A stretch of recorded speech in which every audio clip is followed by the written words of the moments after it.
सोचिए, एक crypto currency, एक पूरा का पूरा फाइनेंशियल सिस्टम जिसे कोई इंसान नहीं बल्कि पूरी तरह से एक आर्टिफिशियल इंटेलिजेंस चला रहा हो। इसका नाम है AIPF। तो चलिए आज इसकी तह तक जाते हैं, देखते हैं कि इस दावे में आखिर कितना दम है।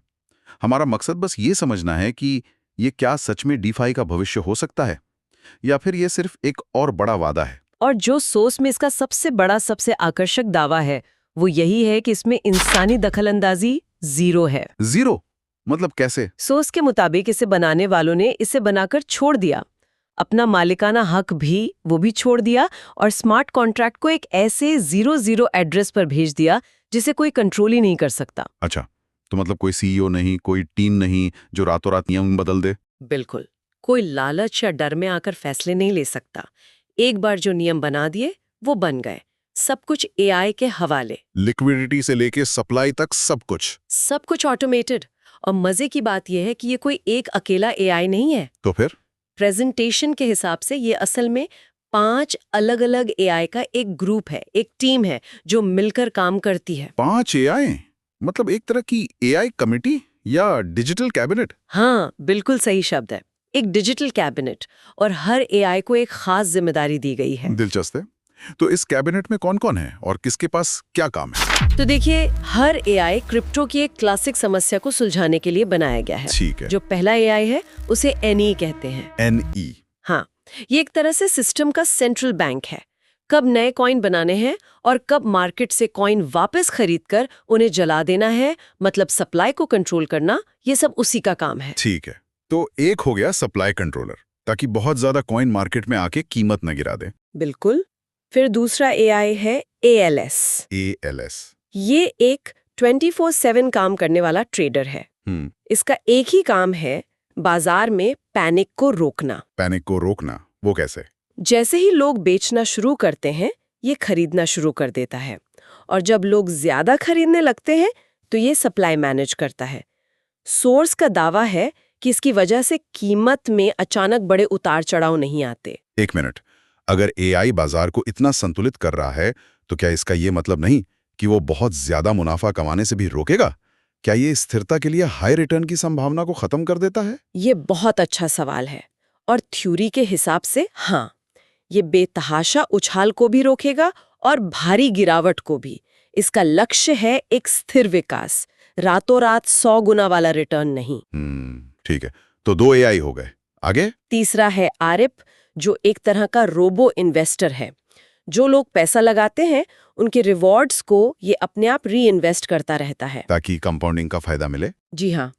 चौथा है SIG, यानी सिस्टम का खजांची। ये प्रोजेक्ट की ट्रेजरी को मैनेज करता है। और पांचवा ALP, हर 12 घंटे में ये हिसाब लगाता है कि अगले साइकिल में कितने नए कॉइन्स बाजार में छोड़े जाएंगे। तो एक सप्लाई कंट्रोलर, दूसरा मार्केट स्टेबलाइजर, तीसरा रोबो इन्वेस्टर, चौथा खजांची। ये वाकई एक पूरी डिजिटल सरकार जैसा लग रहा है ना? तो अब सवाल ये उठता है कि आम इंसान इस सरकार का हिस्सा कैसे बन सकता है? इसमें निवेश कैसे होता है? इसका तरीका है स्टेकिंग। मतलब सोर्स बताता है कि लोग AIPF कॉइन खरीदते हैं और उन्हें सिस्टम में एक तरह से लॉक कर देते हैं। और उस लॉकिंग के बदले रिवॉर्ड मिलता है। हाँ, और रिवॉर्ड इस बात पर निर्भर करता है कि कॉइन कितने समय के लिए लॉक किए गए हैं। मतलब जितना लंबा कमिटमेंट उतना बड़ा फायदा। बिल्कुल। सोर्स के मुताबिक एक फ्लेक्सिबल प्लान है जिसमें आप अपना मूलधन कभी भी निकाल सकते हैं। उस पर रोजाना 0.6% का रिटर्न है। 0.6% रोजाना? हाँ, लेकिन अगर कोई 360 दिनों के लिए, मतलब करीब 1 साल के लिए अपने कॉइन्स लॉक करता है तो उसे रोजाना 1% का रिवॉर्ड मिलता है। 1% रोजाना? और वो भी कंपाउंड होता होगा? हाँ, हर 12 घंटे में ऑटोमेटिकली कंपाउंड होता है। ये आंकड़े सुनने में बहुत बड़े लगते हैं। प्रेजेंटेशन में इसका कोई उदाहरण दिया है क्या? दिया है, और वो उदाहरण बहुत प्रभावशाली है। सोर्स कहता है कि अगर कोई 100 कॉइन 1 साल के लिए 1% रोजाना पर स्टेक करता है तो कंपाउंडिंग की वजह से साल के अंत में उसके पास 100 कॉइन नहीं, कितने? 3627 कॉइन होंगे। क्या बात है! मतलब सिर्फ कॉइन्स की संख्या में 36 गुना की बढ़ोतरी।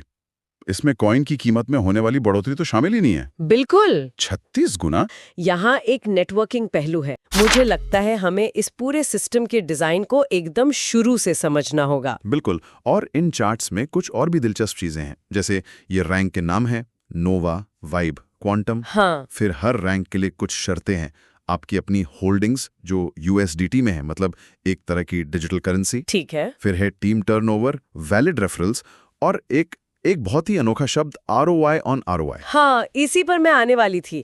ROI ऑन ROI, मतलब मैंने रिटर्न ऑन इन्वेस्टमेंट तो सुना है, पर ये रिटर्न ऑन इन्वेस्टमेंट पर रिटर्न, ये क्या चीज है? मतलब लगभग 8-9 हज़ार रुपए लगाने होंगे। ओके। आपकी टीम का टर्नओवर 5,000 USDT का होना चाहिए और आपको कम से कम 2 लोगों को सिस्टम में लाना होगा जिन्हें ये वैलिड रेफरल्स कह रहे हैं।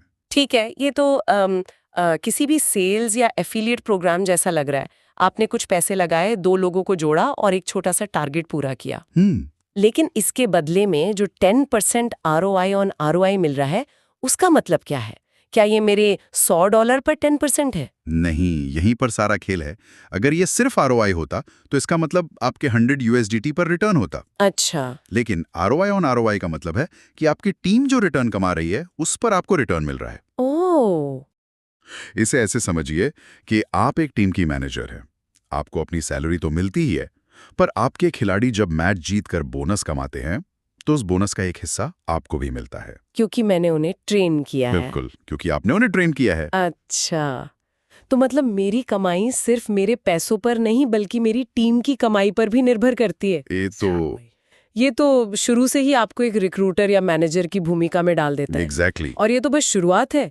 अगली ही रैंक वाइब पर छलांग देखिए। होल्डिंग सीधी 5 गुना बढ़कर 500 USDT, टीम टर्नओवर 4 गुना बढ़कर 20,000 और ROI ऑन ROI सीधा दोगुना होकर 20% हो जाता है। और ये सिलसिला रुकता नहीं है। कोर, फ्लक्स, पल्स, सिंक से होते हुए जब हम इस पहले चार्ट के आखिरी रैंक न्यूरा तक, हाँ, न्यूरा तक पहुंचते हैं तो आंकड़े देख के होश उड़ जाते हैं। न्यूरा के लिए 10,000 USDT की होल्डिंग्स चाहिए, मतलब शुरुआती नोवा से 100 गुना ज्यादा। 100 गुना। और टीम टर्नओवर देखिए 25 लाख USDT का। 25 लाख? और ROI ऑन ROI भी 70% तक पहुंच जाता है। ये तो एक छोटी मोटी कंपनी चलाने जैसा हो गया। बिल्कुल। यहां तक पहुंचते पहुंचते आप एक निवेशक या छोटे मोटे रिक्रूटर नहीं रह जाते, आप एक पूरा सेल्स नेटवर्क चला रहे हैं। हाँ। और ये जो रफ्तार है बढ़ने की, ये अचानक रॉकेट की तरह तेज हो जाती है। लगता है ये जानबूझकर किया गया है। मतलब शुरुआती लेवल्स पर पहुंचना शायद उतना मुश्किल ना हो, लेकिन जैसे जैसे कोई ऊपर बढ़ता है, जरूरी संसाधन और टीम का साइज वो बहुत तेजी से बढ़ने लगता है। एक तरह का फिल्टरिंग मैकेनिज्म है ये। हाँ, बिल्कुल। जो सिर्फ सबसे ज्यादा समर्पित और प्रभावशाली लोगों को ही आगे बढ़ने देता है। ठीक है, तो न्यूरा तक पहुंचने के लिए 25 लाख का टर्नओवर चाहिए। ये अपने आप में एक बहुत बड़ा आंकड़ा है। लेकिन कहानी यही खत्म नहीं होती है ना, बल्कि यहाँ से तो असली खेल शुरू होता है और चीजें बहुत अजीब हो जाती हैं। हाँ, यहीं से सिस्टम अपना असली रंग दिखाता है। न्यूरा के बाद अगला रैंक है क्वांटम। यहाँ होल्डिंग्स 12,000 USDT हैं और टीम टर्नओवर सीधा 60 लाख पहुंचाता है। मतलब न्यूरा की टर्नओवर से 2 गुने से भी ज्यादा। इसे एक वीडियो गेम की तरह सोच सकते हैं क्या? कैसे? जैसे शुरू के लेवल्स में आपको ज्यादा से ज्यादा सिक्के, मतलब टर्नओवर, इकट्ठे करने होते हैं, लेकिन आखिरी लेवल्स जीतने के लिए आपको अपनी टीम के 2 और खिलाड़ियों को भी प्रो लेवल पर पहुंचाना होता है। आप अकेले नहीं जीत सकते। बहुत बढ़िया एनालॉजी है। बिल्कुल यही हो रहा है।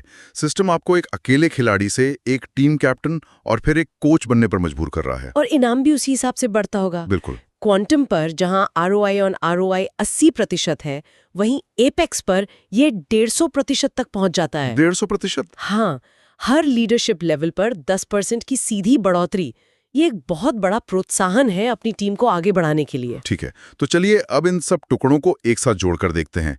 जब हम इन दोनों चार्ट्स को साथ में देखते हैं तो इस AIPF सिस्टम की पूरी तस्वीर क्या बनती है? ये असल में है क्या? अगर हम इसे पूरी तरह से डीकंस्ट्रक्ट करें तो ये AIPF सिस्टम 3 मुख्य स्तंभों पर खड़ा है। 3 स्तंभ। पहला, व्यक्तिगत निवेश, मतलब पर्सनल स्टेक। आपकी USDT होल्डिंग्स। आपको खुद भी सिस्टम में पैसा लगाकर रखना होगा। ठीक है। आप सिर्फ दूसरों के भरोसे नहीं बैठ सकते। सही। दूसरा, टीम का प्रदर्शन, जिसे हम सेल्स इंजन कह सकते हैं। टीम टर्नओवर और रेफरल से मापा जाता है। ये शुरुआती और मिड लेवल की ग्रोथ का इंजन है। आपको एक सक्रिय और बढ़ती हुई टीम बनानी ही होगी। बिल्कुल। और तीसरा, जो शायद सबसे महत्वपूर्ण और अनोखा है, लीडरशिप डेवलपमेंट, एक लीडरशिप फैक्ट्री। ऊंचे स्तरों पर आपकी तरक्की इस बात पे निर्भर करती है कि आप अपनी टीम के सदस्यों को कितना प्रमोट कर पाते हैं। और इन तीनों स्तंभों को एक साथ चिपकाकर रखने वाला गोंद है ROI ऑन ROI। अब ये शब्द ज्यादा समझ में आ रहा है। ये सिर्फ एक कमीशन नहीं है, नहीं, ये इस पूरे इकोसिस्टम का ईंधन है। एकदम सही। ये शब्द ही इस संरचना की आत्मा है। ये सुनिश्चित करता है कि हर स्तर पर हर व्यक्ति की सफलता उसकी टीम की सफलता से जुड़ी हो। आपकी कमाई सिर्फ आपकी नहीं है, ये आपकी पूरी टीम के प्रदर्शन का नतीजा है। ये एक ऐसा इकोसिस्टम बनाने की कोशिश है, ना कि सिर्फ एक रैंकिंग की सीढ़ी जहां आप दूसरों को नीचे धकेलकर ऊपर चढ़ते हैं। यहाँ आपको दूसरों को ऊपर खींचना पड़ता है। खींचना ही पड़ता है। मतलब रणनीति हर लेवल पर पूरी तरह से बदल जाती है। अब मैं अपनी कमाई निकालना चाहता हूं, क्या होता है? हाँ, तो जैसे ही आप विड्रॉ बटन दबाते हैं, खेल शुरू होता है। सिस्टम आपसे पूछता है कि आप कितनी जल्दी पैसा चाहते हैं। मतलब? अगर आपको तुरंत निकासी चाहिए तो आपको 20% की भारी भरकम फीस देनी होगी। 20%? जी हाँ, लेकिन अगर आप 60 दिन इंतजार करने के लिए तैयार हैं तो ये फीस 0 हो जाती है और बीच में अलग अलग दिनों के लिए अलग अलग फीस है। तो धीरे धीरे पैसे रिलीज करने का लॉजिक तो समझ आता है, ताकि मार्केट में अचानक सप्लाई ना बढ़े। लेकिन 60 दिन तक इंतजार कौन करेगा? ये एक तरह से सिस्टम को स्थिर रखने का तरीका है। लेकिन सबसे जरूरी बात यह है कि आप कोई भी विकल्प चुने, पैसा आपको एक साथ कभी नहीं मिलता। अच्छा। वो रोजाना छोटी छोटी किश्तों में रिलीज होता है। अगर आपने 10 दिन का विकल्प चुना तो आपकी कुल रकम 10 दिनों में बराबर हिस्सों में आपके वॉलेट में आएगी, ताकि बाजार में कभी भी एक साथ बड़ी बिकवाली का दबाव न बने। बिल्कुल ठीक है, यहाँ तक तो सब ठीक था, लेकिन अब वो हिस्सा आता है, ये टर्बो स्वैप। हाँ, तो चलिए देखते हैं हम इसे कुछ मिनटों में समझ पाते हैं या नहीं। कोशिश करते हैं। ये वाकई थोड़ा घुमावदार है। तो मान लीजिए आपकी निकाली हुई राशि किश्तों में आपकी एक खास टर्बो वॉलेट में आ गई है। ठीक है। अब आप उसे असल में बेचना चाहते हैं, मतलब AIPF को USDT जैसे स्टेबल कॉइन में बदलना चाहते हैं। ठीक है। यहीं पर टर्बो स्वैप काम आता है। बेचने की प्रक्रिया शुरू करने के लिए सिस्टम एक शर्त रखता है। क्या शर्त? शर्त ये है कि जितने डॉलर के AIPF कॉइन आप बेचना चाहते हैं, उतने ही डॉलर के USDT आपके बाहरी वॉलेट जैसे ट्रस्ट वॉलेट या मेटामास्क में पहले से होने चाहिए। एक मिनट, क्या अगर मुझे $100 के AIPF बेचने हैं तो मेरे वॉलेट में पहले से 100 USDT होने चाहिए? ये तो बड़ा अजीब है। मैं तो USDT पाना चाहता हूँ, देना क्यों पड़ेगा? यही तो सारा खेल है। इसे ऐसे समझिए जैसे ये एक खरीदो एक बेचो का नियम है। एक खरीदो एक बेचो? हाँ, जैसे ही आप $100 के AIPF बेचने की प्रक्रिया शुरू करते हैं, सिस्टम आपके बाहरी वॉलेट से वो 100 USDT लेता है और तुरंत खुले बाजार से $100 के AIPF कॉइन खरीद लेता है। ठीक है। और इन खरीदे हुए कॉइन्स को 12 घंटे के लिए लॉक कर दिया जाता है। हाँ। और सिर्फ इस खरीद के पूरे होने के बाद ही आपके वो मूल $100 के AIPF, जिन्हें आप शुरू से बेचना चाहते थे, अब बिकने के लिए रिलीज होते हैं। अरे बाप रे। सोर्स ने डेक्स स्कैनर और डेक्स टूल्स जैसे प्लेटफॉर्म्स का हवाला दिया है।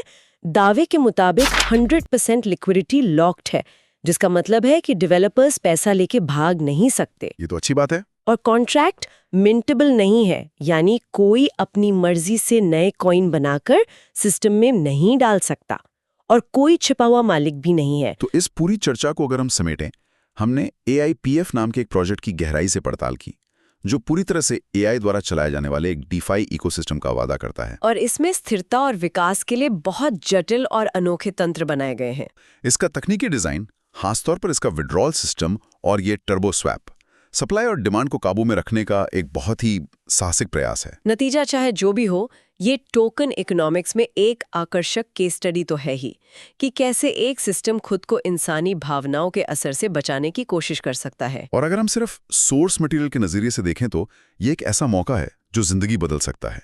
क्रिप्टो की अगली बड़ी क्रांति। हाँ, जो अपने शुरुआती निवेशकों को मालामाल कर सकती है। अंत में इस प्रोजेक्ट का पूरा आधार इस एक विचार पर टिका है कि एक परफेक्ट तरीके से डिजाइन किया गया ऑटोमेटेड AI एल्गोरिथम एक स्थायी और लगातार बढ़ने वाला वित्तीय सिस्टम बना सकता है, क्योंकि उसमें से इंसानी भावनाओं की खामियों जैसे लालच और डर को निकाल दिया गया है। लेकिन यहाँ एक बड़ा सवाल सोचने के लिए रह जाता है। क्या होता है जब इंसान जो भारी रिटर्न कमाने की इच्छा से भरे हुए हैं इस परफेक्ट सिस्टम के साथ इंटरेक्ट करते हैं? क्या कोई भी एल्गोरिथम, चाहे वो कितना भी इंटेलिजेंट क्यों ना हो, सच में इंसानी लालच और घबराहट की अप्रत्याशितता का हिसाब रख सकता है? खासकर तब जब पूरी दुनिया का असली पैसा दांव पर लगा हो।